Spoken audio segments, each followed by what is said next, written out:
Senator Amy and of course Cecilio Pedro for advices to Carlos Yulo. Next slide. Thank you po.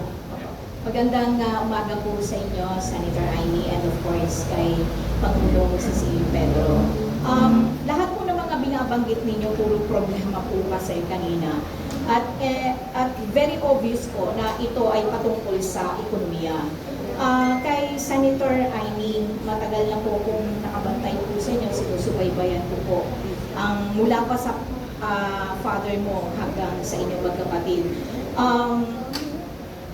Ano po, kung kayo po ang maging palari na maging leader ng ating bansa, paano nyo babaliktarin ang sistema o programa ng pamahalaan mula sa service-oriented economy to production economy through soft and hard infrastructure? That's one question.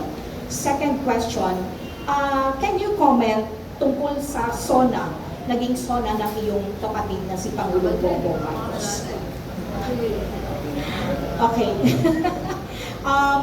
Paano nyo po babaligtarin yung mula sa service-oriented? Kasi obviously, ganun po tayo ngayon. Nagpapadala tayo ng OFWs. And sa totoo lang po, kausap ko at nai-interview ko ang mga scientists po natin, nagkakaroon po tayo ng brain drain. At obviously, ang mga estudyante po natin ngayon, humihina po ang IQ nila. Sorry to say that. But that's the reality. And pangalawa po, kumukonti po talaga yung mga professionals natin coming from the chairman of the boards of the Professional Regulatory Commission. So, if you become the leader of this country, how will you convert the service economy oriented into productive or production economy through the soft and hard infrastructure? Well, unang-una, napagitin nyo at napag-usapan na kanina yung tungkol sa manufacturing. May mga idea kasi dati, yung ibang ekonomista natin, na pwedeng i-leapfrog yung economy at laktawan na yung manufacturing. Ako hindi ako naniniwala doon, kahit pa paano dapat may mag-manufacture. At importante yung investment at yun ang nagdudulot ng pagkarami-raming trabaho. Parang naging dependent tayo sa BPO. Kasi naniniwala tayo na maganda yung BPO. Totoo naman, maraming trabaho, 1 milyon halos, di ba? Pero tignan naman natin ang BPO. Kung minsan nariyan, pag masama yung ekonomiya sa Amerika o sa West, talagang baksakan na naman yan. Masyado tayong susceptible. Nung nagkaroon ng subprime, nagkaloko-loko din yung BPO natin. Nung COVID, hindi natin maintindihan. Mabuti na lang, nag-downsize at lahat, nagko-cost cutting sa abroad, pinadala na ulit dito. Ang problema sa BPO natin, napasok pa tayo maski sa paugo. Ang sagwa niya, yan ang mahirap sa service Hindi mo malaman kung sino papasok, hindi mo masyadong nabibet kasi halos konti lang yung investment nila kung tutuusin at mabilisang kita. Kaya nakaka-nervous rin yung services. Ngayon, papasok pa yung AI. Lahat yan, yung mga kung ano-anong mga high-tech at digital, mawawala na naman ng trabaho karamihan ng ating BPO dyan. Kasi kaya-kaya ng AI yan. Kaya hindi tayo tumitingin. Yung service, mabilis kumilos, very volatile yan. Mabilis yung investment, mabilis pumasok, mabilis rin magbago. Kaya nakaka-nervous. Etong manufacturing, importante talaga yung sinasabi ni Dr. Pedro, yung ease of doing business, yung halaga ng ating energy, na napakamahal naman ng ating power comparable to Japan, nalulumpo sila, at yung mahinang infrastructure. Kasi pinipilit natin magkaroon ng countryside investment. Ang papangit naman ng kalsada, kulang yung puerto, yung airport.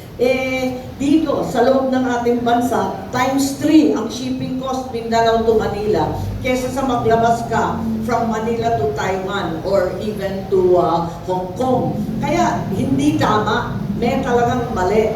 Kung magmamanufacture ka, talagang mahirapan ka. Kahit agricultural processing lang, mahirapan ka. Kasi butas-butas yung infrastructure development, kulang-kulang, patsi-patsi. Ganon din yung ating edukasyon. Dapat yung edukasyon natin maging market-driven. Ang ibig ko sabihin, nagiging paper chase na tayo. Nagagalit tayo ba't ang daming teacher, tapos walang trabaho, o di kaya napakababa ng sahod. Ang problema, yung ating tauhan din at yung mga eskwela natin, nagte-training na hindi kinakausap yung mga chambers of commerce. Pag kinausap mo yung chamber of commerce, sasabihin, kailangan natin ng skilled worker, wala ng plumber, wala ng master carpenter sa Pilipinas, naubos na sa Middle East, wala na rin mga equipment operator. Kahit ang dami-daming public works projects, palpak yung mga operator kasi talagang hindi na-training. Ibig sabihin, dapat nagkakaisa ang negosyo, ang pamahalaan at yung akademya. Dapat nangungusap yan para talagang nagkakaisa. Hindi po pwede yung kanya-kanya. Gusto namin lahat may diploma para maraming output sa graduation. Hindi naman pwede yun. Dapat palakasin natin ang skills training. Napakatindi ng TESDA, importante yan. At yung senior high school, ayusin natin para employable talaga ang lalabas. Last na lang po, yung gusto kong marinig po yung comment ninyo kasi personally po ako medyo nakulangan po ako dun sa SONA ni Pangulong Bongbong Marcos. One is because of the foreign policy. Yung po yung nakulangan lang din po ako. With due respect po sa inyo bilang isang kapatid po at senador ng bayang ito. I'm not certain to which you refer, what part of the West Philippine Sea you refer. Nagpalakpakan sa dalawang bagay. Ang naaalala ko, nagpalakpakan tungkol sa Pogo at nagpalakpakan sa tungkol sa West Philippine Sea. Ako'y abalang-abala sa West Philippine Sea, kinakailangan sa tingin ko, bilang isang maliit na bansa na sa kalagitnaan ng lahat at wala namang kaaway sa buong mundo, dapat hindi tayo kumakampi sa miskisa. Ang importante, manatiling neutral at nasa gitna ang Pilipinas. Wala naman tayong kaaway, kaibigan naman natin lahat. Kaalyado natin ang Amerika historically and in the present. They continue to be our treaty allies. On the other hand, our biggest trade partners continues to be China. Kahit ano pa yung mga compute ng iba. Ang realidad, yan ang kapitbahay natin Nasa barangay Asia tayo. Dapat walang kaaway.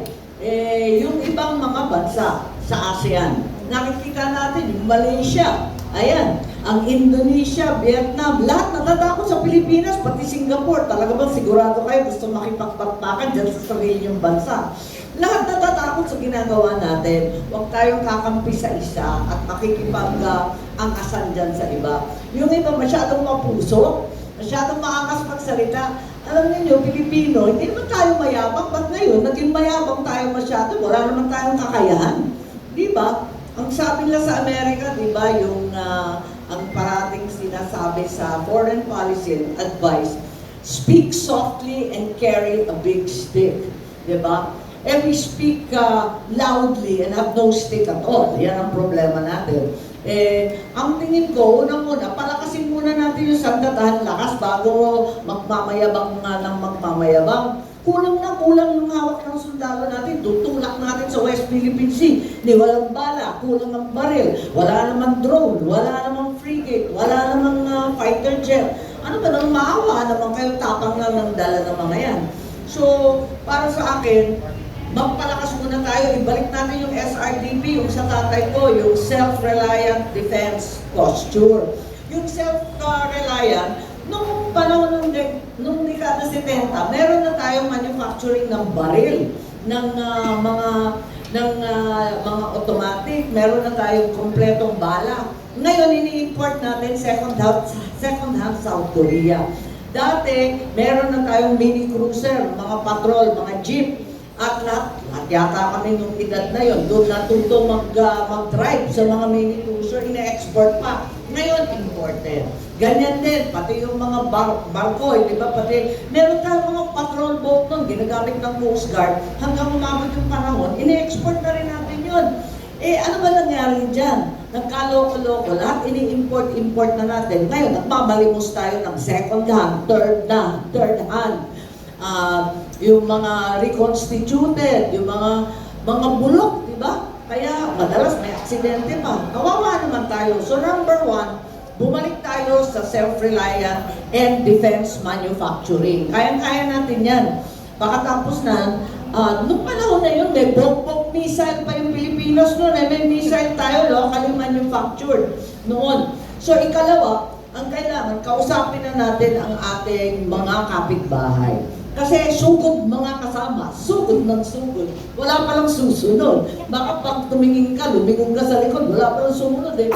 Takot na yung mga Vietnamese, yung mga Malay. Ayaw nila ng gulo. Lahat gusto hanap buhay. Ang hirap-hirap ng panahon, walang bigas na mabiling maayos ang presyo. So, ikalawa, kausapin yung kapitbahay mo. Di ba, ganyan naman sa barangay, di ba, kapitbahay, o, tignan natin, kaya ba natin to? At saka, kausapin yung ibang claimants. Ang problema dyan, hindi lang naman tayo ang claimant. Ang dami nating claimant. May Taiwan, ayan, may Vietnam, may Hapon, may tayo, may Malaysia, may Indonesia. Kadami-daming claimant. Hindi ba mas maganda na imbes na kumampi sa mga nasa malayong lugar, pag-usapan sa mga claimant. Claimant din ng China. Usap-usap muna. Ganyan talaga. Miski sa pamilya, kahit nagkakaasaran kayo, mag-uusap kayo. Ganyan talaga eh. Wala kang magawa. Higit sa lahat, yung kapitbahay pinaka-importante, hindi yung nakikisawsaw galing labas. Huwag na yung mga layo-layo, nagulat ako, mga European, dumarating dito. Ang layo kaya ninyo. Pag panahon ng bagyo kayo, aabot kaya kayo rito. Alam ba niyo yun? Anyway, syempre papasalamat tayo na marami tayong kaibigan. Maganda yun, maraming kaalyado, friend to all. Ang problema, ang realidad, may hangganan yung kanilang tulong. Alam na natin yan. Sa hunot-dulo niyan, Pilipino pa rin ang magtatanggol at ipaglaban ang Pilipinas. Ganyan talaga ending niyan. Hindi mo naman sila mapintang, sila muna. Diba? Unahin lang yung sarili nila. Pero tayo, asahan natin, tayo rin ang makikipagbunuan para ipagtanggol ang bansa natin. Last na lang po, bilang senador po ng bansang ito. Ako pala yung Foreign Affairs. Ako pala yung chairman ng Foreign Affairs, kaya daldal ko. Opo, bilang senador po ng bansang po ito, are you in favor, pabor po ba kayo na sumali ang Pilipinas sa BRICS, which is most of the countries in Asia Pacific are already pledging or joining the BRICS? Hindi ko alam yung mga detalye niyan at hindi pa pumapasok sa committee namin. At hindi naman kasi siya formal na arrangement na pinansyal. Wala akong masyadong natatanggap pang informasyon, parang informal agreement sa mga economic managers. Wala pa akong naririnig sa ating economic managers, parang dead ba rin sila doon sa Belt and Road. Para sa akin, kung ano yung pagkakataon, sunggabin. Baka may pagkakataon, agawin natin yan. Ang daming inaalok ng China noon, ang daming inaalok ng Korea, ng Japan. Medyo mahina tayo, parang parang tayong suspetyoso, nag-iisip, may Malaysia. Pursigihin natin yan kasi kailangan na kailangan. Sa totoo lang, ingit na ingit ako doon sa high-speed train, Bandung to Jakarta. Meron na ring high-speed train ang Laos and Cambodia. Ingit na ingit ako kasi game changer yan para sa amin sa Ilocos. Siyam na lalawigan ang dinadaanan namin para makapunta doon. Yung Bandung to Jakarta, halos pareho, 500 kilometers. Wala pang 2 oras. Isipin mo, laking bagay. Major game changer. Pero tayo, ang unang inalokan ng mga Chino niyan, noong panahon ni GMA, maalala ko, North Rail sana yon. Gustong-gusto sana namin pero ano ba nangyari? Nauna pa yung mga iba na hindi naman sila masyadong interesado doon. Tayo inalokan.